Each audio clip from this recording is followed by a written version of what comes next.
അയ്യൻകൊല്ലിക്കടുത്ത് പാക്കണയിൽ 14 വയസ്സുകാരൻ കാട്ടാനയുടെ ആക്രമണത്തിൽ കൊല്ലപ്പെട്ടു.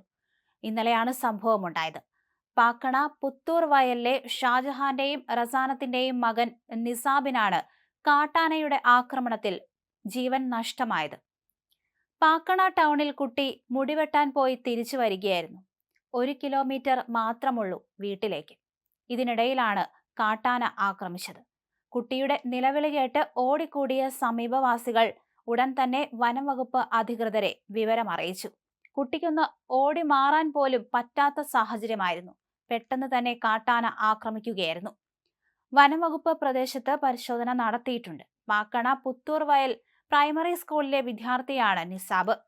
അതേസമയം ഇവിടെ 2 ദിവസത്തിനിടെ കാട്ടാനയുടെ ആക്രമണത്തിൽ 2 പേരാണ് മരിച്ചത്. കഴിഞ്ഞ ദിവസം മീൻ പിടിക്കാൻ പോയ മീനാക്ഷി കാട്ടാനയുടെ ആക്രമണത്തിൽ കൊല്ലപ്പെട്ടിരുന്നു. ഇതിനൊരു നടപടി വേണമെന്ന് ആവശ്യപ്പെട്ട് പ്രദേശവാസികളൊക്കെ തന്നെ പ്രതിഷേധം നടത്തുകയാണ്.